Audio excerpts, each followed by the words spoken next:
Welcome to the BeDadly podcast, where we discuss all things Dadly, from being an entrepreneur while caring for toddlers to raising screenagers and talking the birds and the bees. We're here to help you traverse the vast and dynamic landscape of fatherhood. Enjoy practical advice, lots of puns, and even a few heart-touching moments. And the dad jokes are pretty good too. And now your host, Brandon Jones. And just like that, we are back, folks. Welcome back to the BeDadly Show. I am Brandon Jones, your host, and today I have Matt Key. Matt owns and runs a real estate business that does all things real estate, literally realty, general contracting, property management. He's also the father of 4 in a blended family, which we're going to get into. And Matt, thank you so much for being here. It's great to be here. I'm really excited about it. Yeah, this is going to be awesome. So, Matt, I just want to ask you, so you had mentioned to me that you have 4 kids. 2 that were yours and 2 that you kind of inherited in the marriage that you're in. Can you tell us a little bit about what that was like? I'd love to know, because I feel like this is happening so often and there's so many families. I'm probably going to be one of them eventually. There's so many families that are doing this. What's that been like? Yeah, great question. So all our kids now are really no longer kids. My stepson, Parker, he's 20. My daughter is 19, Callie, and then both our youngest, Charlie, my son, and her daughter, Taylor, are both 17, about to be seniors. So they're all definitely don't think of themselves as kids anymore, even though I definitely do. I've been part of Parker and Taylor, my stepkids' lives now for going on 10 years. And it's definitely it's a challenge. You definitely run. We always talk about the black and white of things, which are the definites and the nots. Well, there's a lot of gray. There's a lot of times where it's like, is this my place to step in as a father, or do I need, to step back because I'm not technically their father? Right. And it also runs into the fact, because they do have their real dad, and my kids have their real mom. So you got to be careful of boundaries and how you play things out there. So a big thing with that is, for me, it was really a challenge, especially in their younger days, because I'm like an all in or nothing kind of guy. Yeah. So I don't see things really anywhere in between. I'm like, okay, I'm gonna be y'all's dad. I'm your dad. I'm not gonna act like this boyfriend guy or this other guy that lives in your house. Right. No, I'm gonna be your dad. And for Parker, that went really well. We connected in a lot of ways that he wasn't getting in his life.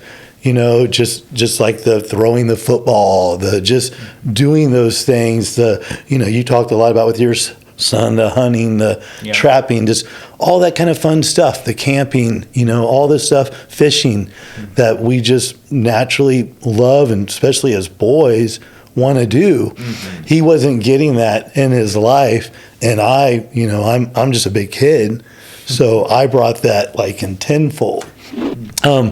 With Taylor, what's funny is me and her are probably the most alike almost of all the kids. Right. Like we have the same kind of humor, like we can really kind of get each other's thoughts and stuff. But she's just not a big communicator. She doesn't, she's very smart. She's very funny. She's all this stuff, but she doesn't really, she's got like I always kind of joke with her, like she's got the best poker face ever. And like it never goes away.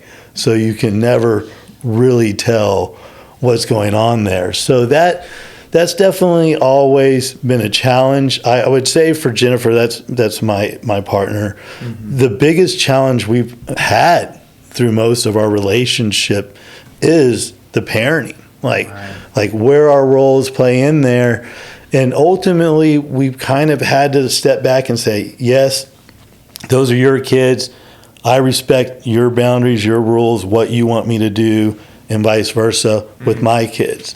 And if we really feel strongly or deeply about something, we talk with each other about it, right. Which I wish I was better about, because a lot of times, I'm a reactor. I have trouble processing. I have trouble thinking things through.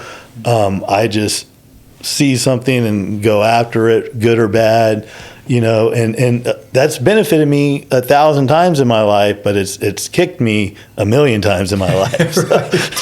So it's definitely a mixing ground, and that can definitely run apart, because if the kids, like the biggest challenge for me is when I see her kids acting a certain way to her, it puts me on the defensive. Right. Right. But a lot of times it's not even bothering her. You know what I mean? like she's either like used to it, or that's just how they are. Or she's just more easygoing, where I'm like, oh, you can't, don't talk to your mom like that, or I get all barky, as they call it. And she's like, what the hell? What's your problem? Everything's fine here. Right. Where with my kids, they know better than to ever give Jennifer any attitude at all, because, with my kids, it's a little bit different, because, I can pretty much bark all I want. Right. And Jennifer will like say, hey, maybe you need to bring it down a little bit, and she'll put me in check with any of the kids. But for the most part, she has to respect my boundaries and stuff there in relationship. But it's definitely a challenge. We're very fortunate that all four of the kids like each other. Yeah, that's great. Yeah, because, I know other blended where that was a huge problem, where like the boys or the girls or all of them just clashed. They were just so different. Where with our kids, they all got in each other's lives young enough where they became friends. They could get along. They can, the boys like each other a lot. They like their video gaming and basketball and all their stuff. And the girls like watching their certain shows and doing their things. So we got really lucky there that we didn't have to deal with any kind of challenges between the kids themselves. Mostly it's just kind of figuring out when and where your role is. Right. That's got to be so hard to navigate. Yeah, because sometimes I would get the impression like Jennifer wanted me to step up more as a dad. Right. There's even times she said, like, gave me the whole, like, I need you. Yeah, I need you here. You need to be a father here. Where I'm like, oh, well, last week you were telling me to back off. So I'm like, what do I do here? What? And it's so it can really be confusing. So the best thing you do is, look, we are the adults here. We are the parents, whether they're our biological kids or not. And as long as we're loving them unconditionally and have what's right for them best in our heart, we're doing it right. Our approach might not always be great. My wife has a much softer, better, processed approach, where I'm more wild animal coming crazy out of the cage, calm down guy, kind of thing. My kids that remind me a lot like, Dad, easy. And I'm like, okay, you're right. I'm getting a little worked up. But for the most part, it's been awesome. It's been awesome to maintain the kind of relationship I want with my own kids, where they don't feel like, there's never been any signs of like jealousy or envy, because I'm sharing my father, me being a dad, that love for these other two kids now too. Right. So there's never been any animosity or anything like that there, which is great. They all feel together. And then I don't think any of them feel any favoritism either, which can be a real challenge. Totally. For me, that's definitely the hardest part. With my kids, I don't have them full time. Now they're around a lot more because they're older and they can do pretty much what they want, and they choose to be over at the house a lot. But before, I didn't have that option. So and then their mom had a whole laundry list of, you need to talk to them about this, you need to get them about this. When I did get them, she wanted me to get on them about whatever they've been doing wrong in school or at home, or to help her. And I'm like, look, I don't want to spend the only weekend, the only couple of days, the only month in the summer I get, like retroactively trying to correct their behavior. Yeah, and then I'm also like, I don't send the kids back to you and say, hey, here's a list. Yeah, here's a list. Get on them. I'm like, look, I'm not telling you how to parent and do things in your house. Just like, we co-parent pretty well together, but we kind of respect that for the most part. But it's definitely tough there to not favor your kids over your stepkids. So you really kind of got to step back there and just see them as the human beings they are and just how important they are in your life. Because otherwise you can easily get resentment, all those nasty things that can come up, that can get in your head and play there that you don't want to deal with. But yeah, it's been good for the most part. We're still together after 10 years of doing it. The kids all still like hanging out with us. So I guess we're doing something right. Right. So yeah. So I'm curious about how the kids took to your wife. Your kids took to her as maybe this motherly figure. What was that like? So I was very fortunate there. Jennifer is, she is like incredible mom. She's very considerate and kind, and she definitely, with me a lot of times I lived in Matt's world, and I kind of just thought everything I like, you like, they like, yeah, this is great. But, it was really just about me. Right. Where Jennifer's very much the opposite. She's very in touch with what they might want, what they might like, what they might enjoy, and stuff like that. And she brought that to the table very early. She was also, I had to ask her more, like, you or not, she was a mom in a lot of the good ways. But at the same point, if my kids weren't always being the way they should be, she was always kind of afraid to be like, to get on them about it. So maybe a bit more permissive. Yeah, definitely. Way more than I was. Me, on the other hand, like I told you, I was a reactor. And she would kind of come to me, and finally I was like, look, you're their, to me, you're their mom too, just as much as their mom. And I want you to be able and be comfortable. And I told the kids right then too that, look, what Jennifer tells you goes. Right. And, there was no like hard feelings at that time or anything bad going on. So they were like, yeah, sure, no problem. Jennifer's great. Like, you need to be more like Jennifer. Right. Yeah. But so they were, I got really, really lucky there. My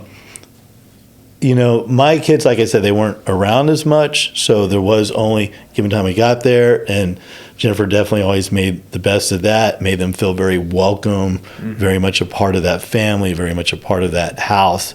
Do they awesome. Call her mom? No.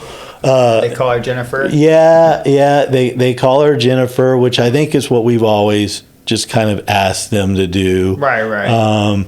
And then with her kids, they call me all kinds of names. No, that's great.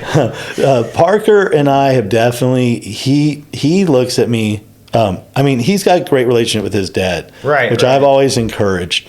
Because I think it's really important that he has that, and the fact that he can have two men in his life that really care about him and want to help him, I think is even better. Mm-hmm. So I've always been very positive in that direction, but due to his dad's work and just life and not living right around all the time, he wasn't able to get a lot of that interaction that I was able to give him because I was just there all the time.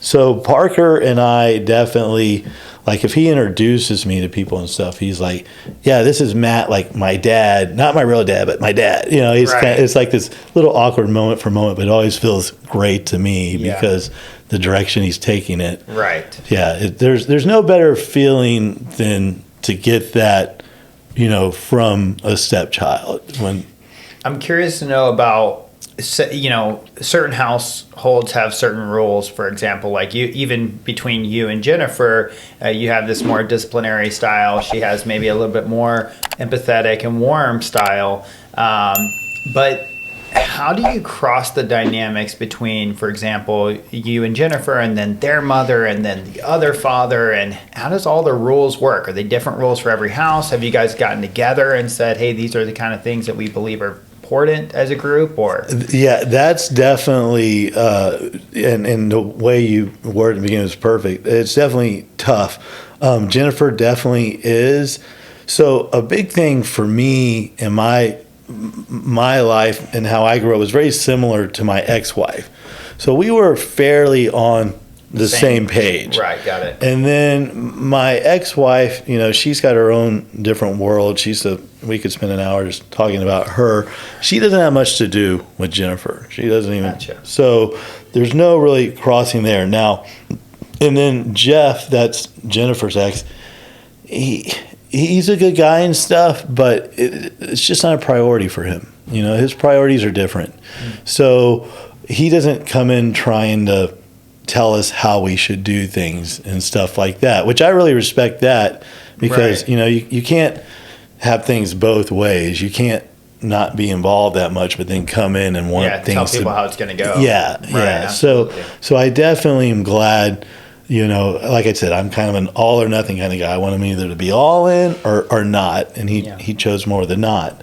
But with Jennifer and I, like, a big thing is I'm a big reward and consequence kind of guy. Right.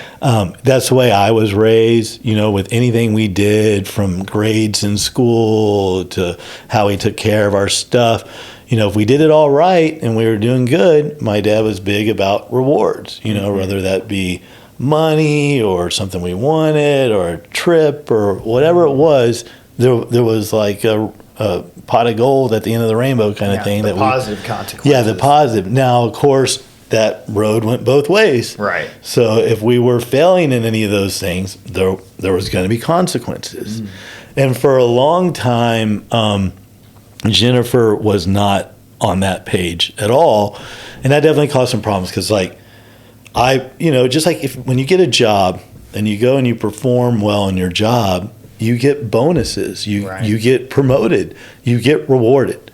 If you suck at your job, you get fired, or you get downgraded, or you can get suspended, or all kinds of different things happen. So I kind of introduced that into the kids' lives early with school. And I'm like, look, you bring me home a report card with all A's, I'll give you like $50. You bring home a report card with a bunch of C's on it and stuff, you're not going to get to go out like 2 weekends of the month, So there's got, and that was tough for Jennifer at first, because Jennifer likes to see an equal playing ground for all the kids, which, I mean, that would be great if all kids were all on this same page, but they're not. Right. And for some of the kids, it might be easier to get the really good grades, and for some of the kids, it's not. So some of the kids were getting paid, and some of the kids weren't. So that was always more of a challenge for her. Where with me, that's how it was when I was growing up. I'd watch my brother get paid all the time, and I didn't get anything. Right. But all that did for me was make me want to try harder. Right. The next time around, so that I could get the reward and not the consequence. So that's definitely been a big one we had to tackle. The good thing is, on all like the staple kind of things, like the very moral deals, how you would want to raise your kids, we're very much on the same page. I might be, hard to believe from how we started in the beginning, I might be a little easier going with giving the kids like freedom and stuff like that, because when I was growing up, we were given an immense amount of just be home by dark. It was just, it was so crazy for today's time then, because our awareness was so much lower, you know, 30 years we ago. didn't have any way to keep in touch. I remember we'd come back and check in like every few hours or something. You just run in the house, hey, I'm good, and run back out. Today we have cell phones. We have all these ways of communicating differently. Yeah, I remember when I was 16, my dad, it was when car phones first came around, like they still had like a cord and everything to them. And he was like, hey, I was thinking I might want to put one of these phones in your car. And I was like, at first I was like, oh, that could be cool. And I was like, oh, wait. I was like, no, Dad. Like, no, because like my biggest excuse all the time was,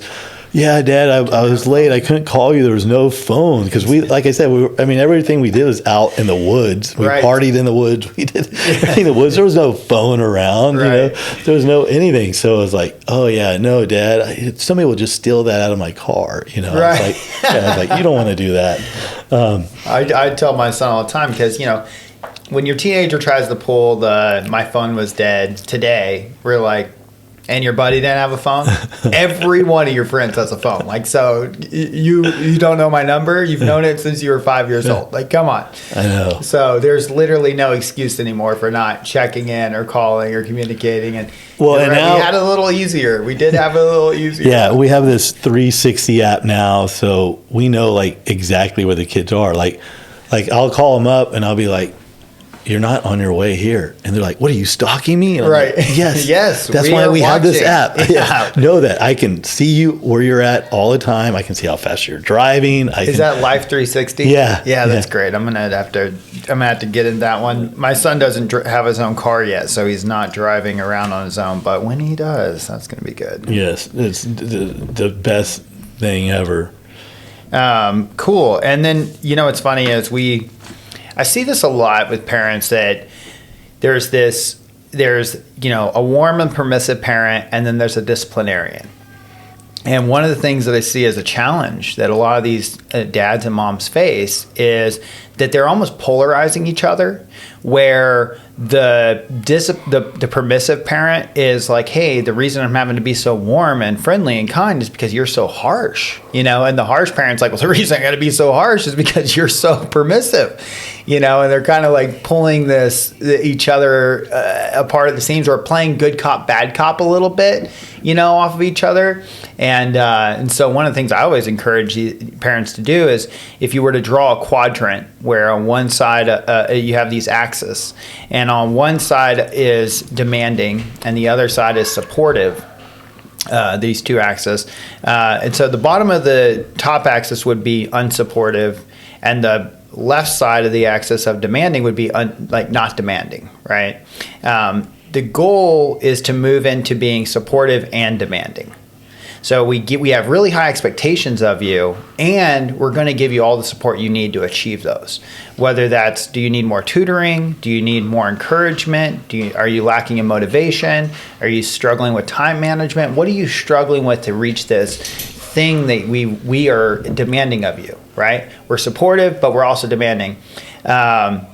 And to try to get both parents to gravitate towards that, as opposed to the other side of it is, well, I'm supportive, but I'm not really demanding. I don't really have a whole lot of high expectations. Like, I'm not going to really, expect too much of you, but I'm going to be really supportive. Well, that's permissive.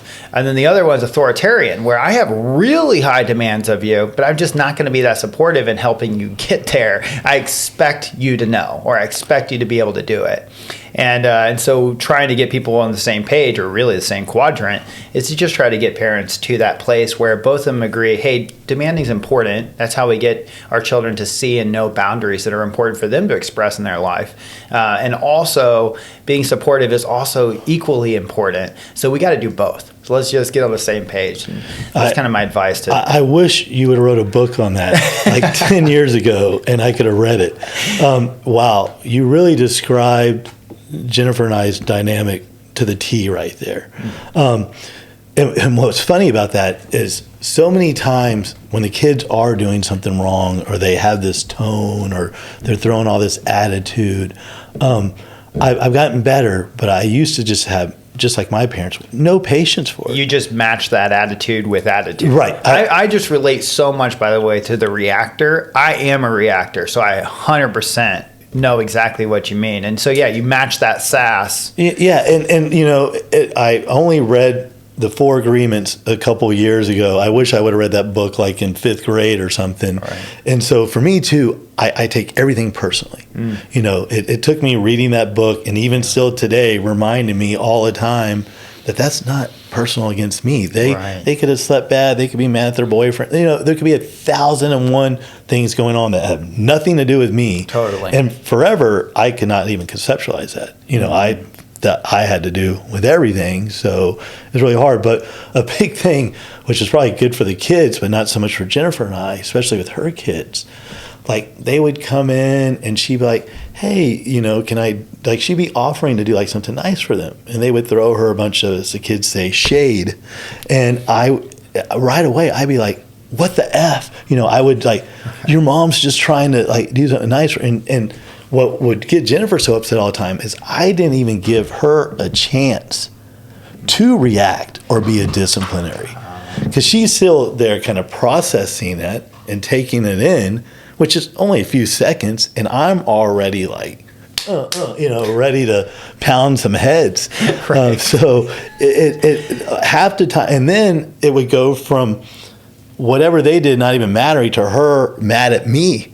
So you're the bad guy. Yeah, now. so 80% of the time, especially when you do play that role as a stepkid, the mom, we call it mama bearing. Mm-hmm. They become what's called the mama bear real quick. Mm-hmm. If they feel like, if she feels like I'm overreacting, which a lot of times she's right, or I'm not even giving her a chance, to do what she wanted to do as a parent. Yeah, because when I do like stop and let her have her moment, she does exactly what I would have wanted her to do, like 95% of the time. Yeah, she just takes a little bit more time to do it. Yeah, and she probably has a little bit better approach, where the kids aren't like, oh my God. Right. And so it's crazy, and what's crazier about it is I don't feel like I'm an insane guy.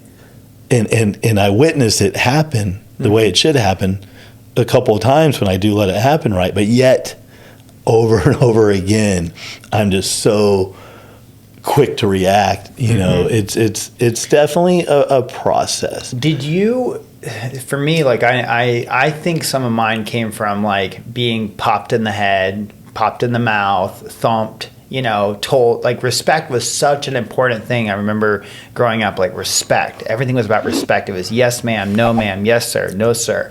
It was all about respecting your elders, and you could never catch a tone. I mean, that was that was really off limits, do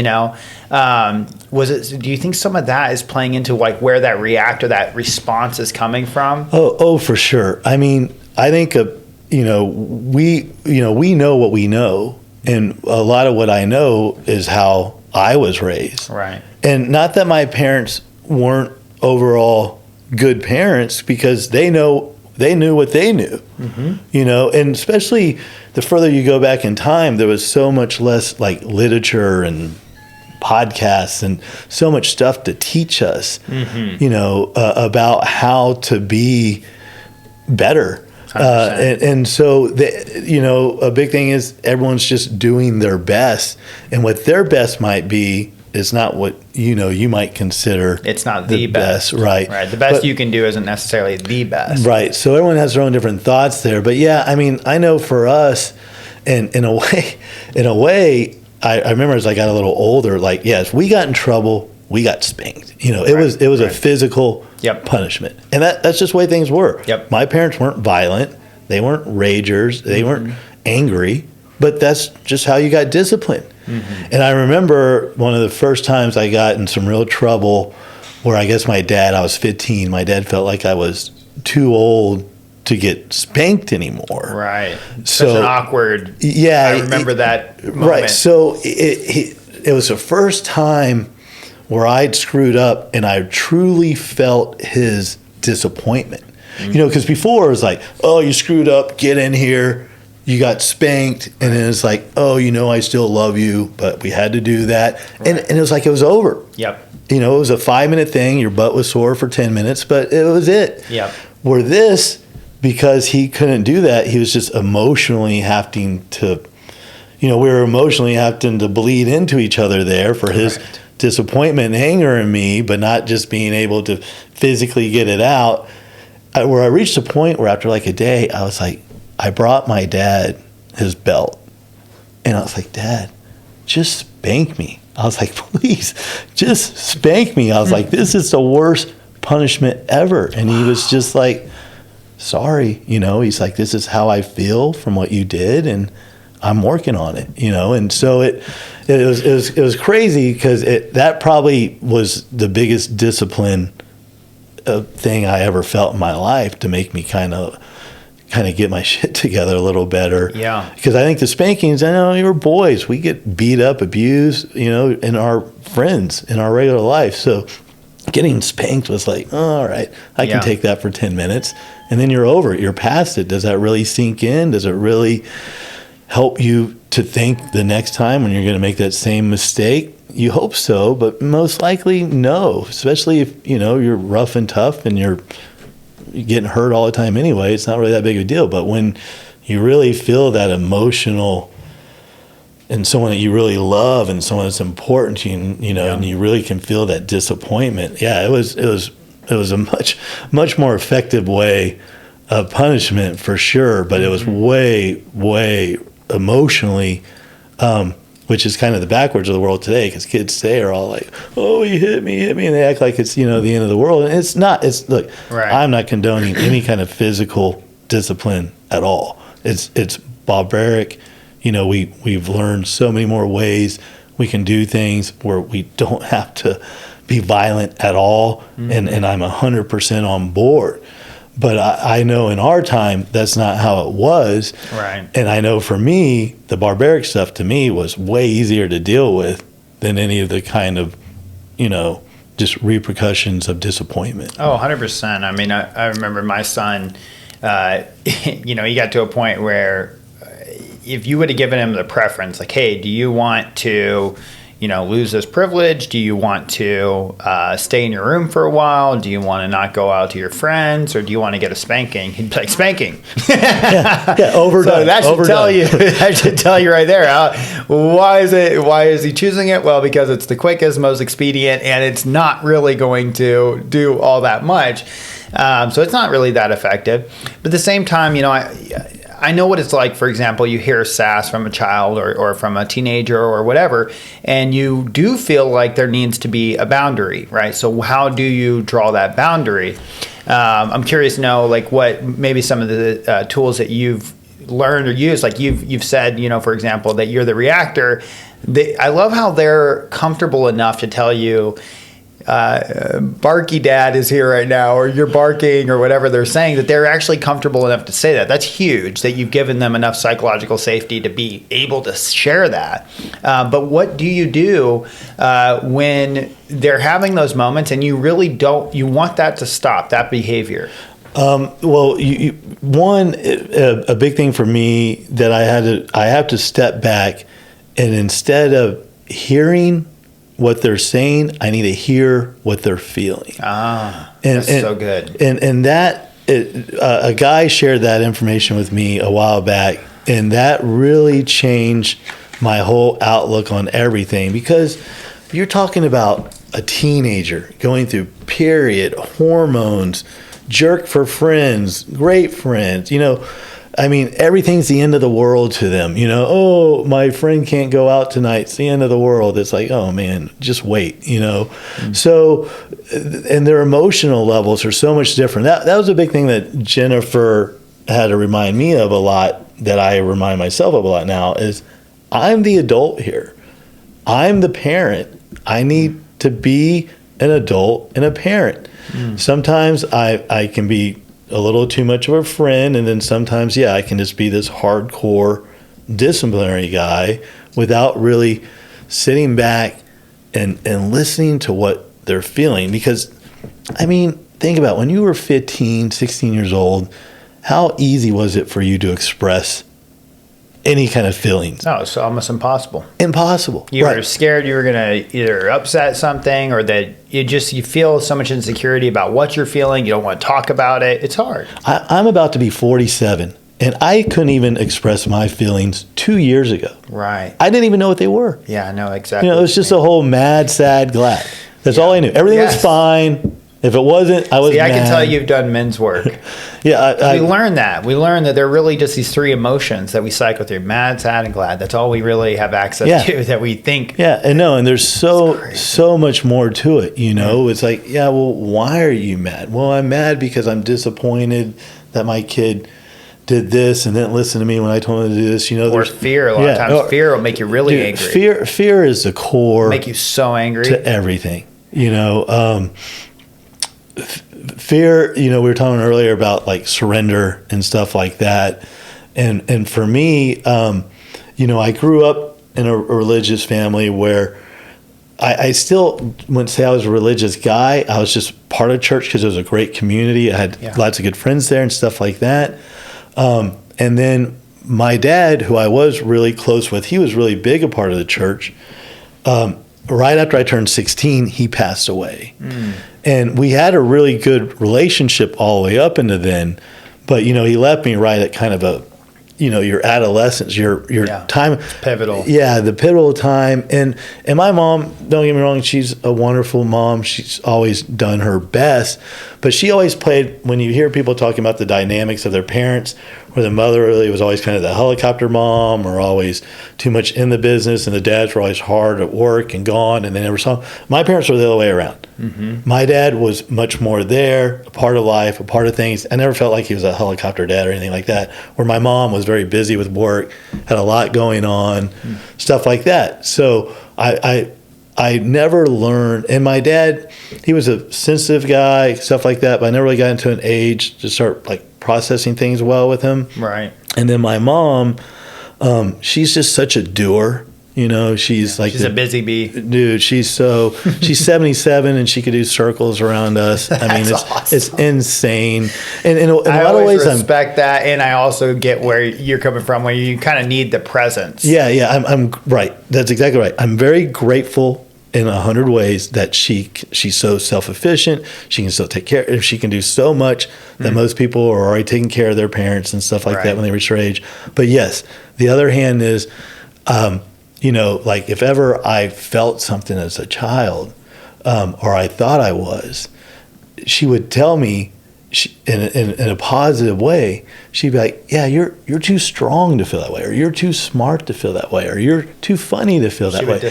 And she would dismiss the feeling, and then give me a compliment of encouragement to my, like, "Oh yeah, okay, yeah, I'm that way, so you're right." And so I never really figured out how any of that worked. And then like empathy, I didn't even know what empathy meant until the last 2 years. I feel like I was a sympathetic guy. I had sympathy. I care about people. I care about their well-being. You know, I donate to this, or I make sure people have work here with my businesses, stuff like that. But I still had no clue what empathy or compassion was. And that's been a big thing that I've been learning from Jennifer over the last decade now. What's crazy is I probably only learned, you know, a pea size of it, which is still better than the none I had before, because it's definitely a real challenge there. Talking about the men's work and stuff like that with some of the different groups I've worked with and stuff, that's probably in the last couple of years done the most for me with all 4 kids. Oh, that's great. Because that's where I've learned to give them their voice. And that's where you know, they come to me, "Hey Dad, you know, with some story, whatever, of something they want to do or something they did," and I automatically already go, "Oh, I know where they're going with this." Right? Like, automatically, because I see there's something and 80% of the time, I'm right. They're going exactly how I thought they were going. 20% of the time, I'm wrong, and it is very frustrating. No matter what, though, I've learned it's very frustrating from no matter what, that I would, like, if they start telling me something, and I'm pretty sure I know where they're going. I assume it, and I cut them off, and then I already tell them no, or this or that, and then because I said, and they didn't feel fully heard. No, so they there's didn't. The frustration, right? They didn't feel, and I read like the 5 love languages, and that's great for anybody to read. And with that, I learned a really important thing for me. One of my big ones is to be seen. Right? Is to be heard. So I recognized right away, well, shoot, if that's so important to me, right, what am I doing to them? And I wish I could say it came about that easy, but literally in 2020 with my daughter, when she was really, she's a big time feminist. She's wonderful. She's got so much courage and strength that I would have loved to have at that age. She really knows her good moral ground and stands her ground and stuff like that. And she wants to be heard. And so many times I would do that to her, where I would just cut her off, not letting her be heard. And she finally, instead of just letting resentment and animosity build up and this hatred towards Dad and screw that guy and I can't wait to get away from him, she was better than that. Thank you, God. And she told me that, look, you got to let me talk. You got to let me express myself. Then you can tell me whatever. But I gotta get it out. And it was funny when she first did. I was kind of like, oh yeah, I get it, but I still kind of dismissed it. Like, you're a teenager, you don't know what the hell you're talking about, right? But as I got into the men wart and started recognizing, with working with all these other dads and all these other guys, yeah, how important it is for all of us. Even, a guy told me just the other day, he's like, look, you're not going to agree with your wife on lots of stuff. I mean, 50% of the stuff y'all talk about, you're probably not going to agree on and stuff. But that doesn't mean you can't hear her out and listen to her and let her finish her thought or conversation. Right. And if at the end of that, you can just be like, you can give her, you can have a healthy debate or something like that. It doesn't always, but if right away, if she starts trying to just express and share herself, just like with the kids, and I'm like trying to shut it down, you're automatically going to go into an argument or lead into resentment or lead into all kinds of stuff that's going to stew and only get worse. And so many of us process our thoughts through talking to someone. And sometimes we change our thinking as we share and as we think things through, and we can open our world up a little bit more after we express it. That's great that you said that. So a big thing I've worked on this last year is reflection. Because a lot of people you hear all the time like, oh, I've already burned that bridge, or, I've already destroyed that relationship or whatever. I started to figure out that no, that's not true. That you can, if you really want to, you can go back and fix and correct anything, whether you're right or wrong, can depend on how you approach it and stuff. And the more I read and got involved in this, I started to at first, I was going back and dealing with stuff that happened months ago. And then it got to something that happened last week. And then it got something that happened like earlier in the day. And it finally got to what I call reflection in the moment, where it's exactly what you were just saying, where literally something would be happening. I reacted. Throughout that reaction, in that moment, I'm like going, hey, wait, this isn't how I want this to go. This isn't the message I want to get back to my teenage son or whoever. And I stop right then and I say, like, hold on, I need to start this over. I got off on the wrong note. And I'll tell you, that's been reflection. It's just been one of the best gifts for me ever. I mean, I really like the way you're framing it as reflection, and that self-awareness. You really, at that point, you really are beginning to self-author. You're not in that hypnotic rhythm where you are being a reactive person. You're actually responding. You're actually catching the train as it's leaving the station. Say, whoa, whoa, whoa, whoa, whoa, whoa. I actually don't want to go down that track. Hold on a moment. I want to rewrite this for a second. And, I think that awareness that you're talking about to kind of dovetails into, say your child or your teenager or something like that is reacting or responding in a way that you're not very pleased with.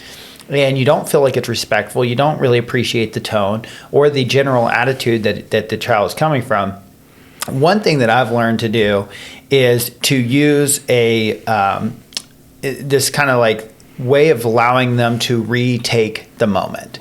Just like you're doing there, where you're saying, hey, well, I don't really exactly want this to go down this path. I want to respond differently, and I want to correct this wrong before it's even been, too far out the gate, right? Which is huge. That's so hard to stop in that moment and do that, which I really admire that you've gotten there.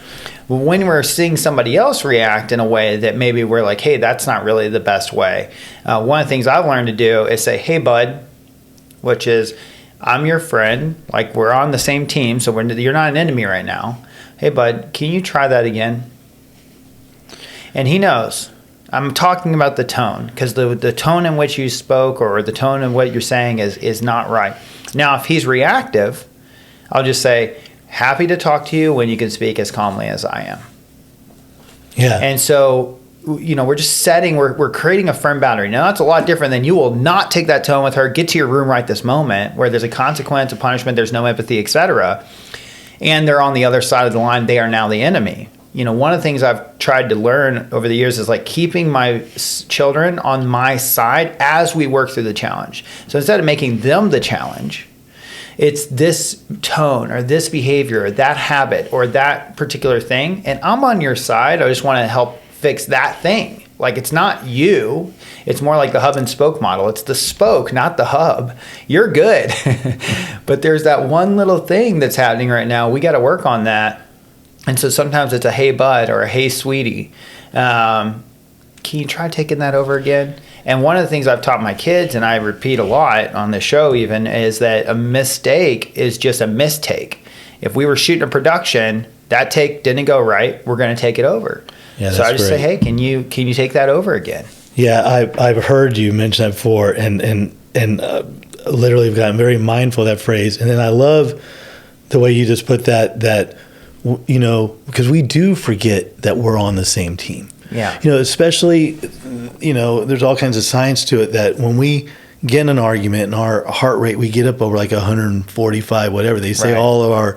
It's out the door. Yeah. The prefrontal cortex goes offline. Yeah. And we are now in fight mode. Right. Unless we can flee, and most of us don't. Right. Especially us men, we think we have to stay in and fight. And then we get to a point where we feel like, due to our pride or whatever it is, we're not going to lose it. We're not going to lose it, and it's too late to go back on it. Right. And where for me, that's where I was like, no, why is that the case? That's the first time me being defiant worked for me. Right, you're being defiant against yourself. Yeah, I defied against myself. I love that. So that definitely gave me a whole new way to look at things, and I'll tell you, it's been a blessing because the kids all recognize it.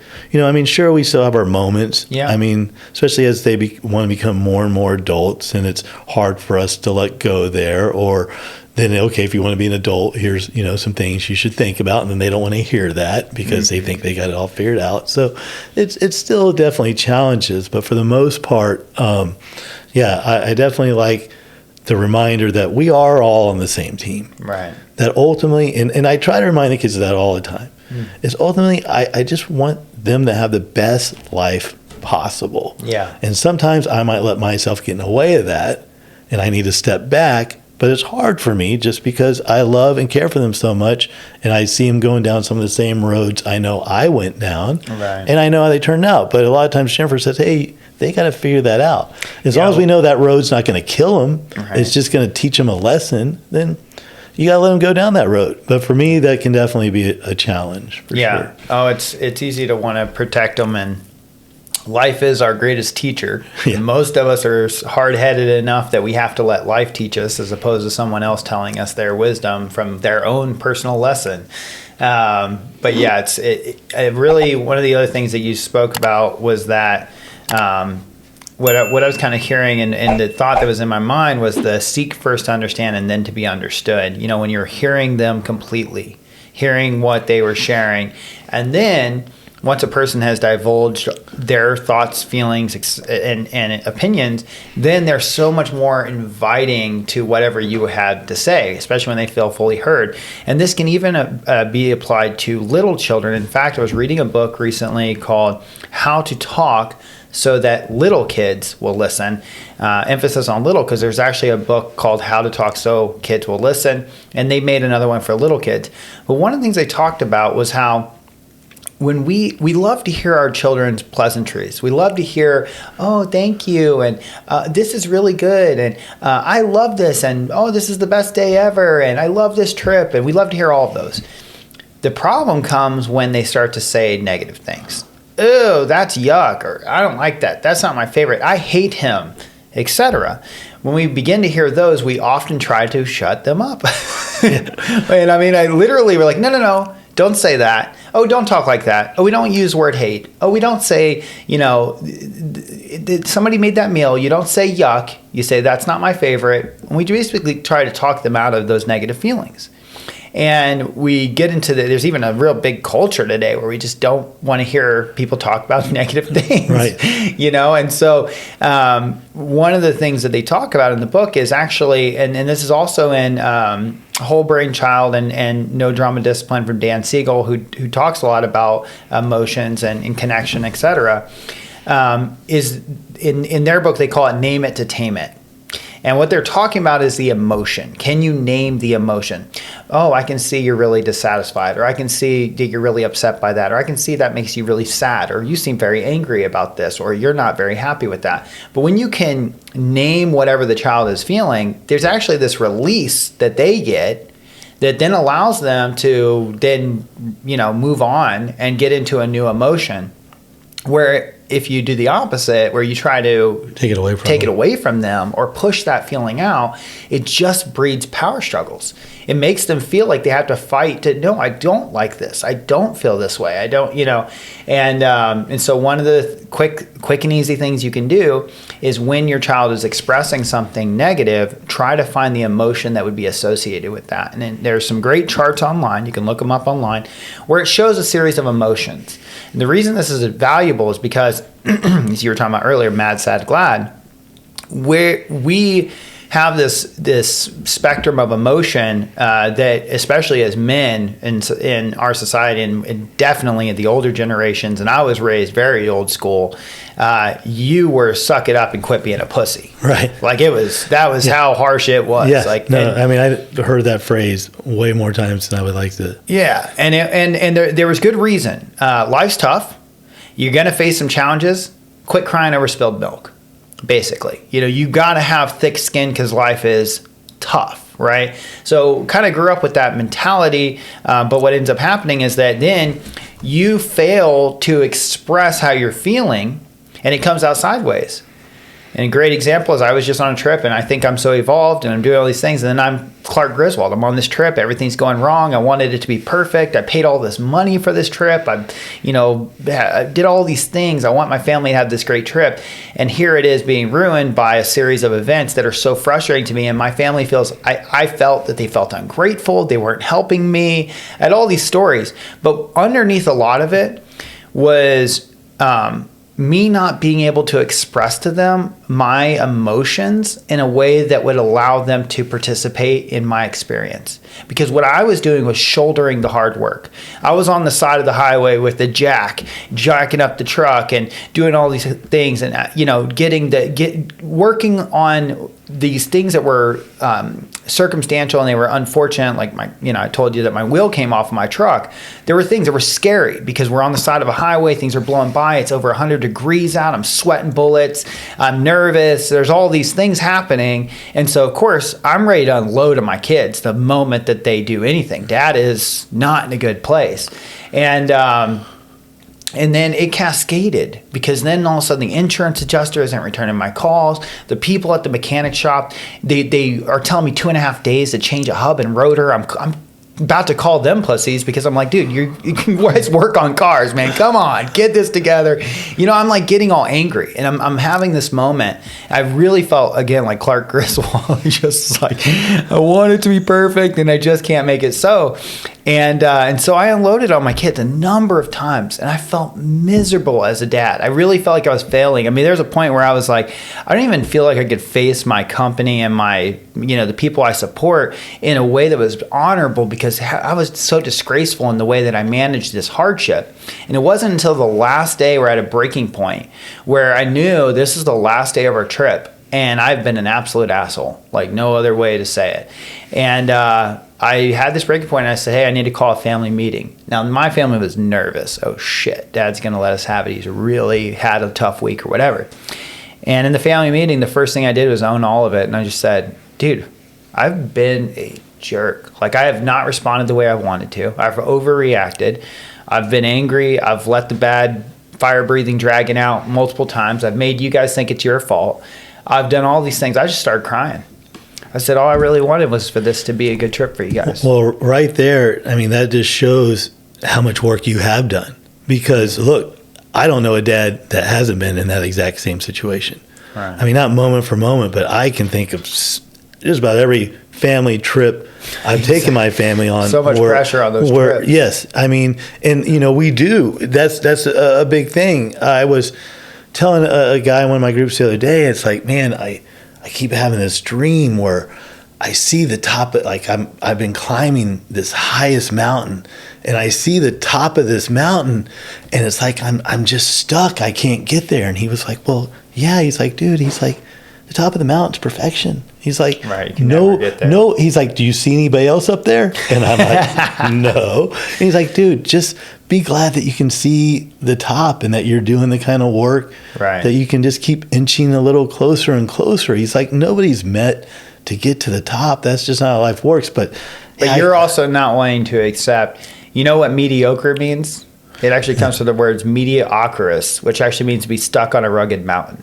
It means to not be able to ascend to the top. It's very interesting. So maybe you have something in your consciousness that says, I don't want to be mediocre. Yeah. I can't be mediocre. I can't be mediocre. No, that's stuck in a rugged mountain. Now you got me thinking about it a whole lot more. I'll have to do a lot more research on it. But I totally feel for you. I can't. We do lots of family trips, lots of them in the car like that too. Yeah. And I mean, it's right. Like, you're right. I mean, you just want nothing but this, like, positive accolades and just like how beautiful and how great everything is. You don't want to hear how the kids are tired of being in the car, or how hungry they are even though you just ate like an hour ago, or how you just stopped at the gas station and they need to go to the restroom. Well, we just literally left. I mean, so there's so many things that's like they're going against us that it's like, are we emotionally like able to handle it? Another thing I can show you now. I show my phone. I have it's a will. A will of emotions? Yes, the will of emotions. Well, that's what I was going to say. Yeah. Well, let me finish this one thought real quick on the way that after I expressed my emotions to them, and I had that breaking point with them, and I said, hey, I haven't been this way, and I started crying. Now, I haven't cried. My teenage son, if you asked him before this trip, have you ever seen your dad cry? He's like, no, I don't think I've ever seen him cry. And I literally started crying, and the tears. And while I was saying, and the thing that got me choked me up the most was, I just wanted this to be a great trip for you guys, and I started flowing with tears. Well, all of a sudden, they all started saying, "Hey, Dad, like, I'm sorry that you've been stressed, and thank you for this trip, and thank you for shouldering all of the grunt work and the hardship." And then my teenager goes, I had a great trip, and so that kind of gave some levity. And then my little one was like, me too. And so I was like, man, the only person here that hasn't had a good trip is me, kicking myself in the ass over and over again. But when I expressed my emotions in a way that helped them know, and then I made a request. I said, if you guys notice when I'm dealing with something that's really stressful, if you could help me. Like, I could tell you, like, if I was getting that work done, if you guys could say, hey, Dad, can I get you a rag or a bottle of water or anything? Instead of what happened is I got all the work done, and then I got back in the car, and you guys were like, can you grab me a water out of the back? I just felt like such a kick in the face, like, after I did this. So I kind of shared some of that. I was like, if you just notice I'm doing hard stuff, try to help. Like, try to help me. And if you notice I'm stressed, try to help me relax. Whatever you can do to help me relax I would be super grateful for that. And all of a sudden, after expressing myself, which I had been holding in the entire week, which would have been way more effective on the Monday or whatever that things started, had I been able to adequately express what I was feeling and make a request, I think my week would have gone completely different. I waited until the last day. And I think that's what we do so often is we deny our own negative emotions and then we don't end up expressing them. And it's not until we express them we realize, man, that was a huge relief. I wish I would have let them know what was going on in my world. Yeah, because, that shit builds up, and resentment is real. For a long time, my wife would be like, oh, that seems like a little resentment. I'd be like, resentment? I act like I didn't even know what it was. But, right. But yeah, the more I worked on myself, I realized that there was all kinds of things that I would just, I can compartmentalize really well. Right. And I would just compartmentalize that away and I could put it away to there. And as long as it wasn't addressed or I didn't see that person or something like that, it stayed put away. But the minute then when I saw that person, even if it was like 2 years later, I was like, oh, here comes that box, and it's like, yeah, here's all the problems there. So it's Tell definitely. me about that wheel of emotions. Where did you find that? So I don't know exactly where I found it online. I can definitely give it to you. Please do. I think we should include a link to that. Yeah, it's great because it does. It shows like the base core ones, and then it shows the broader spectrum to the things that can go to that. It has the whole mad, sad, glad, and fear and all that stuff in there, but it also has anxiety and disappointment and anxiousness. I'm gonna definitely remember this line of instead of hearing what they're saying, hear what they're feeling. Gosh, that's good. Yeah, that definitely changed my life with anybody, especially the kids and Jennifer, but with anybody. Because a lot of times when people, especially when they're mad, they're pissed, especially, with our property management, stuff like that. We deal with a lot of customer service stuff. And, if their AC hadn't been working all day and they finally get a hold of us and they're like irate because it's 100 degrees, it's important to forget about how they're yelling at you. And not take it personal. Right, not take it personal and recognize that they've been suffering, and that they're just doing the best they can with expressing themselves from the suffering they're feeling and that they really need it fixed, So it's like, it's definitely some of the best advice I've been given for sure. Yeah. If you do not listen to instead of listening to what they are saying, hear what they are feeling. Mm-hmm. Man, that is gold. Dude, this has been so fun. I had a bunch more questions I wanted to ask, but I feel like you and I could do this again, actually. I told you from listening to your podcast, I'm like, oh man, Brandon and I are definitely on the same path for sure. There's no question about it. That's so good, man. Well, I'm glad to see a brother and have one in my presence, and then also just would love to have you back. Yeah, wonderful. And tell us, Matt, if somebody wanted to work with you and maybe do some real estate stuff, how could they find you? I primarily work with anything kind of things real estate. So people need help with buying, selling. I specialize in investment real estate, building portfolios for rental properties for guys like that and stuff like that. They can always contact me by my email, which is mkey1@att.net, or they can always call me. Is it okay to get my number on this? Absolutely. Oh, yeah. So my phone number is 512-947-6299. And like I said, I have a couple crews that work for me. So we rehab, flip houses, we remodel, and then we have a property management company that my wife runs that's a little bit smaller, but we can help there with any kind of stuff there.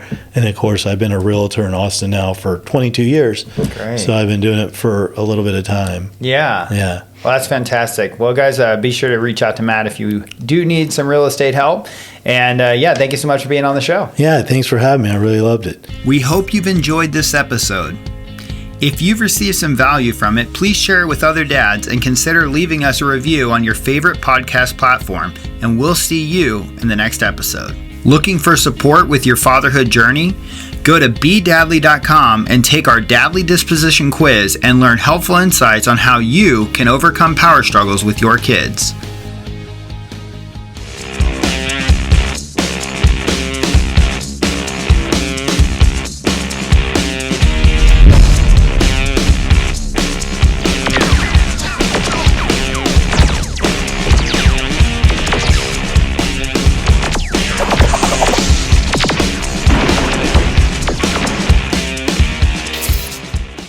Hey dads, this is John Profit with BeDadly.com. Just wanted to let you know we have a new sponsor coming on board. That sponsor is Genesee Nutrition. One of our earlier podcast guests, Will Carr, is the founder of that company, and basically they're nutrition bars. They're very, very good tasting nutrition bars, great for taking on the trail or, an impromptu little day trip. You can just throw them in your backpack and be ready to rock. And so as a sponsor, we are offering our listeners a 15% discount. So if you go to GeneseeNutrition.com and make your order, be sure to put in code BeDadly15 and you'll get 15% off of your order. So yeah, if you're a nutrition bar aficionado, go ahead and check them out at GeneseeNutrition.com and make sure to use your coupon code BeDadly15. Thanks for listening.